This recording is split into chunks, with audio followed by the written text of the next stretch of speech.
ಕಾಂಗ್ರೆಸ್ನ ವಿಚಾರ ಇದಾದ್ರೆ ಈ ಕಡೆ ಬಿಜೆಪಿ ವಿಷಯಕ್ಕೆ ಬರುವುದಾದ್ರೆ ಬಿಜೆಪಿಯಲ್ಲಿನ ಬಣ ಸಂಘರ್ಷ ಏನಿದೆ ಅದಕ್ಕೆ ಇವತ್ತೇ ವಿರಾಮ ಹಾಕ್ತಾರಾ? ಯಾಕೆ ಅಂತಂದ್ರೆ ಇವತ್ತು ರಾಧಾ ಮೋಹನ್ ದಾಸ್ ಅವರು ಬಂದಿದ್ದಾರೆ, ಸಭೆಗಳ ಮೇಲೆ ಸಭೆ ನಡೆಸಿದ್ದಾರೆ, ಎಲ್ಲರ ಅಭಿಪ್ರಾಯಗಳನ್ನು ಸಂಗ್ರಹ ಮಾಡಿದ್ದಾರೆ. ಬಿಜೆಪಿ ಆಂತರಿಕ ಕಿತ್ತಾಟ, ಹೈಕಮಾಂಡ್ ಎಂಟ್ರಿ ಆಗೋ ಮೂಲಕವಾಗಿ ಇದಕ್ಕೆ ಅಂತಿಮ ಮುದ್ರೆಯನ್ನ ಹೊತ್ತುತ್ತಾರ. ಬಿಜೆಪಿ ರಾಜ್ಯಾಧ್ಯಕ್ಷರ ಆಯ್ಕೆ ಸಂಬಂಧಿತವಾಗಿ ಸಭೆಯಾಗಿದೆ. ಶಾಸಕರು, ಸಂಸದರ ಅಭಿಪ್ರಾಯಗಳನ್ನ ದೆಹಲಿ ನಾಯಕರು ಸಂಗ್ರಹ ಮಾಡಿದ್ದಾರೆ. ರಾಜ್ಯ ಉಸ್ತುವಾರಿ ರಾಧಾ ಮೋಹನ್ ಅಗರ್ವಾಲ್ ನೇತೃತ್ವದಲ್ಲಿ ಸಭೆ ನಡೆದಿದೆ. ಬಿಜೆಪಿ ಬಣ ಬಡದಾಟಕ್ಕೆ ಹಿಂದೆ ಬ್ರೇಕ್ ಬೀಳುತ್ತಾ ಅನ್ನುವಂತಹ ಪ್ರಶ್ನೆ ಇದೆ. ಆದರೆ ಇವತ್ತಿನ ಈ ಸಭೆಯಲ್ಲಿ ರಾಜ್ಯಾಧ್ಯಕ್ಷರ ಆಯ್ಕೆ ವಿಚಾರಕ್ಕೆ ಸಂಬಂಧಪಟ್ಟ ಹಾಗೆ ಚುನಾವಣೆ ಆಗಬೇಕಾ ಅನ್ನುವಂತಹ ವಿಷಯವಾಗಿ ಪ್ರಮುಖವಾಗಿ ಚರ್ಚೆಯಾಗಿದೆ. ರಾಜ್ಯಾಧ್ಯಕ್ಷರ ಸ್ಥಾನಕ್ಕೆ ಚುನಾವಣೆ ನಡೆಯುತ್ತಾ? ಹಾಗಾದ್ರೆ ಇವತ್ತಿನ ಸಭೆಯಲ್ಲಿ ನಿರ್ಧಾರ ತೆಗೆದುಕೊಳ್ಳುವ ಸಾಧ್ಯತೆ ಇದೆ. ಒಂದು ಪಕ್ಷ ರಾಜ್ಯಾಧ್ಯಕ್ಷರ ಚುನಾವಣೆ ಮಾಡಿದ್ರೂ ಕೂಡ ಅದನ್ನ ಗೌಪ್ಯ ಮತದಾನವನ್ನ ಮಾಡಿ ಅನ್ನುವಂತಹ ಒತ್ತಾಯ ಕೂಡ ಕೇಳಿಬಂದಿದೆ. ವಿಜಯೇಂದ್ರ ಬಣ, ಯತ್ನಾಳ್ ಬಣದಿಂದ ಅಭಿಪ್ರಾಯವನ್ನ ಸಂಗ್ರಹ ಮಾಡಿದ್ದಾರೆ.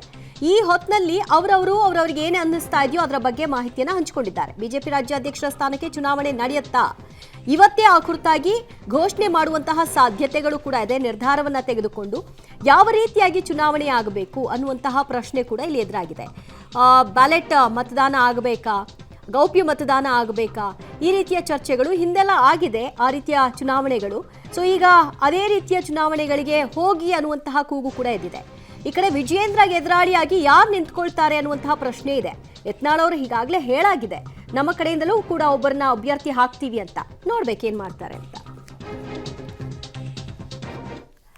ಈ ಬಗ್ಗೆ ಮತ್ತಷ್ಟು ಮಾಹಿತಿ ಪಡೆಯೋಣ ನಮ್ಮ ಪ್ರತಿನಿಧಿ ಮಸೂದ್ರಿಂದ. ಮಸೂದ್, ರಾಜ್ಯಾಧ್ಯಕ್ಷರ ಚುನಾವಣೆ ವಿಚಾರವಾಗಿ ನಿರ್ಧಾರವನ್ನ ಇವತ್ತೇ ತೆಗೆದುಕೊಂಡು ಅದನ್ನ ಪ್ರಕಟ ಮಾಡ್ತಾರಾ ಅಥವಾ ಅಭಿಪ್ರಾಯನೂ ಅಷ್ಟೇ ಸಂಗ್ರಹ ಮಾಡೋದಕ್ಕೆ ಇವತ್ತಿನ ಸಭೆ ಸೂಕ್ತವಾಗುತ್ತಾ? ಇವೇ ರಾಧಾ ಮೋಹನ್ ದಾಸ್ ಅಗರ್ವಾಲ್ ಅವರ ನೇತೃತ್ವದಲ್ಲಿ ಈಗಾಗಲೇ ಸಭೆ ಆರಂಭ ಆಗಿದೆ. 1.25 ಗಂಟೆ ಆಗಿರುವಂಥದ್ದು. ಶಾಸಕರು ಸುಮಾರು ಜನ 42 ಜನ ಪಾಲ್ಗೊಂಡಿರುವಂಥದ್ದು. 2-3 ಜನ ಎಂಪಿಗಳು ಹಾಗೆ 10ಕ್ಕೂ ಹೆಚ್ಚು MLCಗಳು ಪಾಲ್ಗೊಂಡಿದ್ದಾರೆ. ಎಲ್ಲರ ಅಭಿಪ್ರಾಯವನ್ನು ಕೂಡ ಪಡ್ಕೊಳ್ತಾ ಇದ್ದಾರೆ. ಒಂದು ರೀತಿಯಲ್ಲಿ ಸಾಮೂಹಿಕ ಅಭಿಪ್ರಾಯವನ್ನು ಪಡ್ಕೊಳ್ತಾ ಇದ್ದಾರೆ. ಮುಖ್ಯವಾಗಿ ರಾಜ್ಯಾಧ್ಯಕ್ಷ ಹುದ್ದೆ ಸಂಬಂಧಪಟ್ಟಂತೆ ಏನೆಲ್ಲ ಚುನಾವಣೆ ತಯಾರಿ ಶುರುವಾಗಿದೆ, ಏನೆಲ್ಲ ಮಾಡಬೇಕು ಅನ್ನುವಂಥದ್ದು, ಜೊತೆಗೆ ಆ ಸಂಬಂಧಪಟ್ಟಂತೆ ಏನೆಲ್ಲ ಗೊಂದಲಗಳು ಏರ್ಪಟ್ಟಿದ್ದಾವೆ ಅದನ್ನು ಕೂಡ ಮಾಹಿತಿ ಪಡ್ಕೊಳ್ತಾ ಇದ್ದಾರೆ. ಜೊತೆಗೆ ಶಾಸಕರ ಅಭಿಪ್ರಾಯಗಳನ್ನು ಕೂಡ ಸಂಗ್ರಹ ಮಾಡ್ತಿದ್ದಾರೆ.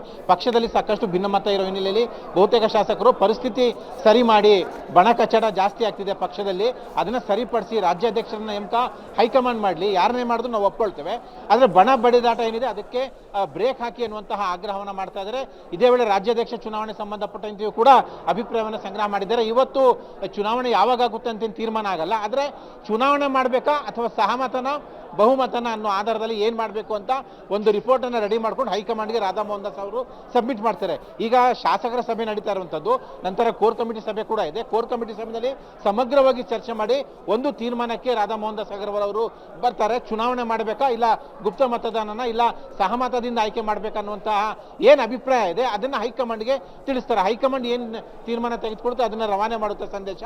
ಆ ನಂತರ ಏನು ಮಾಡಬೇಕು ಅಂತ ನಡೆಯುತ್ತೆ. ಅಂದರೆ ಚುನಾವಣೆ ಮಾಡಬೇಕಾ, ಇಲ್ಲ ಸಹಮತದಿಂದ ಆಯ್ಕೆ ಮಾಡ್ಕೋಬೇಕಂತ. ಆದರೆ ಅಭಿಪ್ರಾಯ ಸಂಗ್ರಹ ಮಾಡಿದ ನಂತರ ಬಹಳ ಕುತೂಹಲ ಮೂಡಿಸಿರುವಂಥದ್ದು, ಯಾರ ಅಭಿಪ್ರಾಯ ಏನಿದೆ, ಎಷ್ಟು ಈ ವಿಜೇಂದ್ರ ಪರ ಎಷ್ಟು ಜನ ಇದ್ದಾರೆ, ವಿಜೇಂದ್ರ ವಿರುದ್ಧವಾಗಿ ಎಷ್ಟು ಜನ ಇದ್ದಾರೆ, ಆ ಆಧಾರದ ಮೇಲೆ ಏನು ಮಾಡಬೇಕು ಅನ್ನುವಂಥ ತೀರ್ಮಾನವನ್ನು ಹೈಕಮಾಂಡ್ ಮಾಡುತ್ತೆ. ಹಾಗಾಗಿ ಬಹಳ ಕುತೂಹಲ ಮೂಡಿದೆ. ಇಷ್ಟು 35 ವರ್ಷಗಳಲ್ಲಿ ಚುನಾವಣೆ ಆಗಿಲ್ಲ, ಈ ಬಾರಿ ಆಗುತ್ತಾ ಅನ್ನುವಂಥದ್ದು ಕಾದು ನೋಡಬೇಕು. ಯಾಕೆಂದ್ರೆ ಚುನಾವಣೆ ಆಗಲೇಬೇಕು ಅಂತ ಭಿನ್ನರ ಪಡೆ ಪಟ್ಟಿಡ್ದಿದೆ. ಹಾಗಾಗಿ ಬಹಳ ಕುತೂಹಲ ಮೂಡಿಸಿದೆ. ದಿವ್ಯಾ, ಥ್ಯಾಂಕ್ ಯು ಮಸೂದ್ ನಿಮ್ಮೆಲ್ಲ ಮಾಹಿತಿಗೆ.